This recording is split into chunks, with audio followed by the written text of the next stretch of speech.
Well, let me take you to really the timeline that we have in terms of when this first started. And one of the issues that we keep talking about is the fact that had we known what was happening sooner, maybe we could have had a better handle on things. This timeline of China coronavirus campaign, where we continue to see a disinformation campaign. They knew about this back in December, but still sent this big delegation to the White House to shake everybody's hand to do the phase 1 China deal. Then they sent the largest delegation ever to Davos. What's your take on what we're hearing coming out of China right now in their disinformation campaign, and how do we deal with that? Well, my first take is that the entire planet, every government on earth and every country is badly prepared for the sort of pandemic that we're seeing right now. And frankly, this could have been, it's very bad as it is. It could have been far deadlier and far worse. If this was anything like the Spanish flu in terms of mortality, we'd be in a tremendous amount of trouble.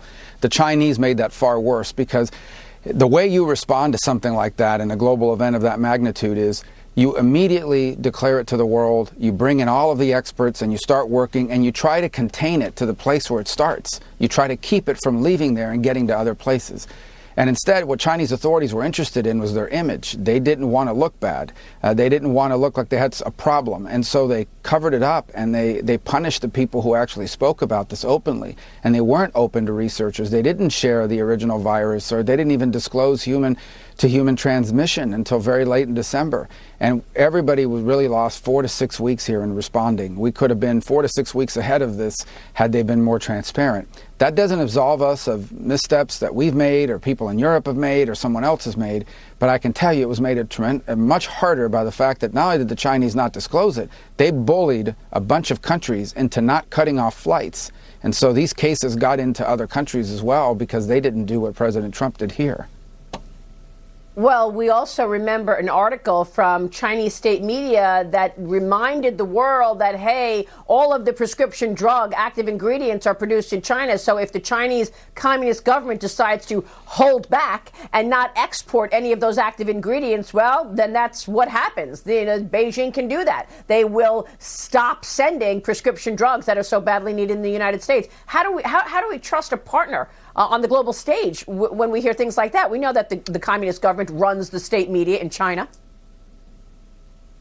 Yeah, so I think actually this touches on an issue that pre-existed this and that I've been talking about for a long time.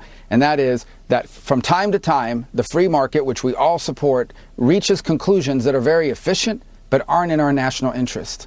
And when the free market determines that our industrial capacity on all sorts of sectors is more efficient located somewhere else, that may make all the sense in the world economically. It does not make sense from a national security and ultimately from a long-term economic perspective either. So it is not in our national interest, for example, that we can't make those active ingredients. It's not in our national interest that we can't mine for rare earth minerals in this country, not because we don't have them, but because we've been undercut by Chinese price supports for that industry. The list goes on, and we're confronting some of those now. Exactly. You have to have an industrial capacity, and we're learning it the hard way. And I hope that one of the things that emerges from this is that we will never again think that we can rely on everybody else to provide us our industrial needs. Yeah, bingo. Senator, thanks very much for all that you're doing, particularly how you're protecting or trying to protect small business. We'll see you soon, sir. Thank you. Yes, thank you.